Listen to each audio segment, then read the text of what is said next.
नमस्कार विद्यार्थी मित्रांनो, स्वागत आहे आपलं इन्फॉर्मेशन अड्डा 24/7 या यूट्यूब चॅनलवर। जिल्हा परिषद पदभरती 2023 बद्दल अतिशय आनंदाची बातमी तुमच्या सर्वांसाठी आहे। जे तुमचे राहिलेले निकाल होते ते आता प्रसिद्ध व्हायला सुरुवात झालेली आहे। आज मित्रांनो या ठिकाणी औषध निर्माण अधिकारी, त्यानंतर अंगणवाडी सेविका आणि लॅब टेक्निशियनचे निकाल प्रसिद्ध झालेले आहेत। काही जिल्हा परिषदांनी त्यांच्या ऑफिशियल वेबसाईटवर प्रसिद्ध केलेले आहेत। राहिलेले निकाल मित्रांनो लवकरच प्रसिद्ध होतील, त्यासाठी तुम्हाला तुमची जिल्हा परिषद कमेंट बॉक्समध्ये सांगायची आहे, किंवा मित्रांनो तुम्ही तुमची जिल्हा परिषदच्या ऑफिशियल वेबसाईटवर जाऊन देखील चेक करून घेऊ शकता। आणि मित्रांनो आजच्या तारखेमध्ये जे निकाल प्रसिद्ध झालेले आहेत ते मी आपल्या टेलिग्राम चॅनलवर देणार आहे। टेलिग्राम चॅनलची लिंक या व्हिडिओच्या डिस्क्रिप्शन बॉक्समध्ये देण्यात आलेली आहे। त्या ठिकाणी जाऊन तुम्ही टेलिग्राम चॅनलवर जॉईन करा, म्हणजेच तुम्हाला सर्व निकाल जे आहेत ते या ठिकाणी पाहायला मिळतील। आणि अजून एक विनंती आहे मित्रांनो की तुम्ही कोणत्या पदासाठी जिल्हा परिषदेच्या अप्लाय केलेलं होतं त्याची माहिती कमेंट बॉक्समध्ये सांगा। जर त्या पदाचा निकाल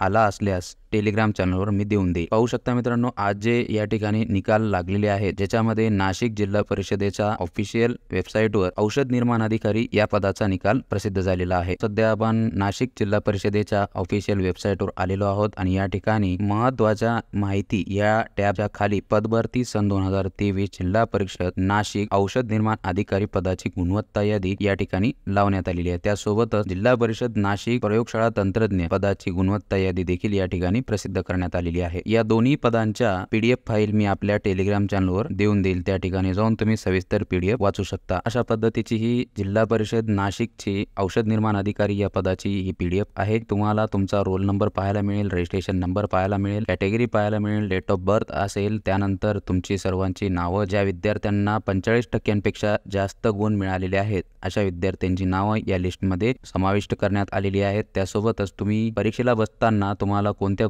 विषयावर तुम्हाला प्रश्न आलेले होते 200 पैकी, त्या विषयामध्ये तुम्हाला किती पैकी किती मार्क मिळालेले आहेत याचा सविस्तर तपशील या ठिकाणी देण्यात आलेला आहे प्रत्येकाच्या नावाच्या समोर। आणि त्यानंतर तुमचं क्वालिफिकेशनचे मार्क्स देण्यात आलेले आहेत। अशी एकूण ही 104 पेजेसची पीडीएफ आहे नाशिक जिल्हा परिषदेची औषध निर्माण अधिकारी या पदाची। 2058 विद्यार्थ्यांची ही पीडीएफ आपल्याला या पाहायला मिळते आहे। अशाच पद्धतीने जिल्हा परिषद रायगड यांनी देखील ऑफिशियल वेबसाईटवर निकाल प्रसिद्ध केला आहे। सध्या आपण रायगड जिल्हा परिषदेच्या ऑफिशियल वेबसाईटवर आलेलो आहोत। कर्मचारी भरती या टॅबमध्ये तुम्हाला सामान्य प्रशासन जिल्हा परिषद रायगड भरती प्रक्रिया सन 2023 च्या जाहिरातीनुसार घेण्यात आलेल्या ऑनलाईन परीक्षेचा निकाल संवर्ग देण्यात आलेला आहे। पर्यवेक्षिका म्हणजेच अंगणवाडी पर्यवेक्षिका या पदाचा निकाल देखील अशाच पद्धतीने जिल्हा परिषद रायगड यांनी त्यांच्या ऑफिशियल वेबसाईटवर प्रसिद्ध केलेला आहे। पाहू शकता मित्रांनो या ज्या विद्यार्थ्यांना 200 पैकी 45% गुण प्राप्त झालेले आहेत अशा विद्यार्थ्यांची नावं या पीडीएफ मध्ये पाहायला आपल्याला मिळतील। एकूण 21 पेजेसची ही पीडीएफ आहे। तुम्हाला roll number, registration number, date of birth, name आणि 200 पैकी तुम्हाला किती मार्क्स पडलेले आहेत सर्व विषयांमध्ये त्याचा तपशील देण्यात आलेला आहे। त्यासोबतच तुम्हाला क्वालिफिकेशनचे मार्क्स देखील समोर तुमचे पाहायला मिळतील। हे दोन्ही पीडीएफ मी आपल्या टेलिग्राम चॅनलवर देऊन देईल। टेलिग्राम चॅनलची लिंक या व्हिडिओच्या डिस्क्रिप्शन बॉक्समध्ये देण्यात आलेली आहे। आता राहिलेल्या पदाचा निकाल जो म्हणजे नाशिक जिल्हा परिषदेचा आहे। सुरुवातीला मी सांगितलं होतं की नाशिक जिल्हा परिषदेने देखील त्यांनी त्यांच्या ऑफिशियल वेबसाईटवर प्रयोगशाळा तंत्रज्ञ म्हणजेच लॅब टेक्निशियन या पदाचा निकाल प्रसिद्ध केलेला आहे। एकूण 23 पेजेसची ही पीडीएफ आहे। जशी आयबीपीएस कंपनी निकाल लावण्याची त्यांची पद्धत आहे त्यानुसार ही पीडीएफ आपल्याला पाहायला मिळते। Post recruitment of laboratory technician जिल्हा परिषद नाशिक सर्व विद्यार्थ्यांची नावे देण्यात आलेली आहेत। सुरुवात 116 पासून ज्यांना मार्क्स आहे त्यांची सुरुवात आपल्याला पाहायला मिळते आणि सर्वात खाली जर आपण पाहायला जासाल तर एकूण 432 विद्यार्थ्यांची नावं आपल्याला पाहायला मिळते। 90 ज्यांना मार्क्स आहेत त्यांची नावं आपल्याला पाहायला मिळते। 90 त्यानंतर 92 अशा पद्धतीने हे मार्क वाढत जाताना आपल्याला पाहायला मिळतील आणि 116 पासून स्टार्टिंग पाहायला मिळते। पहा मित्रांनो तुम्हाला ज्या विषयामध्ये किती मार्क्स आहेत त्याची माहिती सविस्तर देण्यात आलेली आहे, तुम्ही पाहू शकता। आता राहिलेले भरपूर सारे जिल्हा परिषदा आहेत मित्रांनो ज्याच्यामध्ये सहाय्यक पदाचे देखील निकाल राहिलेले आहेत। त्या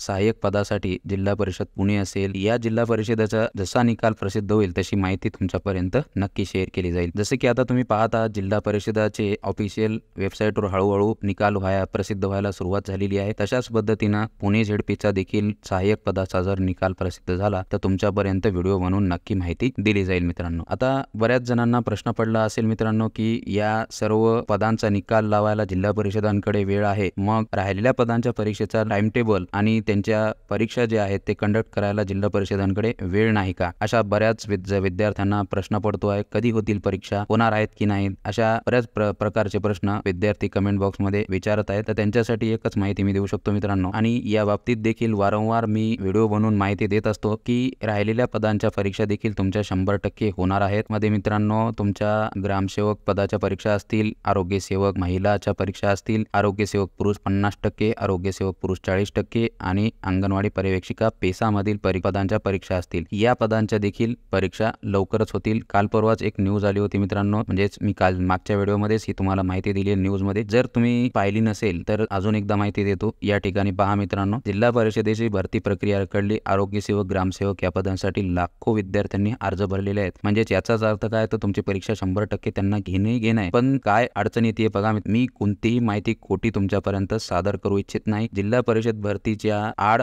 सध्या असलेलं निवडणुकीचं पर्व आलेलं आहे, त्यामुळे तुमच्या परीक्षेला थोडासा विलंब होतो आहे. निवडणुकांचे जे निकाल आहेत त्या ठिकाणी 4 जूनला जाहीर होतील. 4 जूनला जाहीर झाल्यानंतर तुमच्या ज्या राहिलेल्या पदांच्या परीक्षा आहेत त्या कंडक्ट केल्या जातील आणि लवकरच तुमची परीक्षा देखील या ठिकाणी घेतली जाईल. आता तुम्ही म्हणाल की सर, आचारसंहिता जरी असली, निवडणुकांचे पर्व जरी चालू असले तरी परीक्षा घेतली जाऊ शकते. होय, बरोबर आहे मित्रांनो, परीक्षा घेतली जाऊ शकते. पण जिल्हा परिषदांनी निवडणूक आयोगाकडून तशी परमिशन घेणं लागते. जर त्यांनी घेतली तर ते परीक्षा कंडक्ट करतील. पण आता काही थोडेफार दिवस राहिलेले आहेत निकाल जाहीर होण्यासाठीचे निवडणुकांचे. जसे 4 जूनला निकाल जाहीर होतील तशी जिल्हा परिषदेचे राहिलेल्या पदांचे देखील एक्झाम्स तुमचे लवकरच कंडक्ट केले जातील. तर मित्रांनो, जसे वेळापत्रक राहिलेल्या पदांबद्दल प्रसिद्ध होईल तशी मी माहिती तुमच्यापर्यंत नक्की शेअर करेल. तर मित्रांनो, आत्ताच्या व्हिडिओमध्ये एवढीच महत्त्वाची तुम्हाला माहिती द्यायची होती. जर तुम्हाला ही माहिती आवडली असेल तर नक्की लाईक करा आणि अशाच प्रकारच्या रिक्रुटमेंट बद्दल माहिती घेण्यासाठी आपल्या चॅनलला नक्की सबस्क्राईब करायला विसरू नका. धन्यवाद.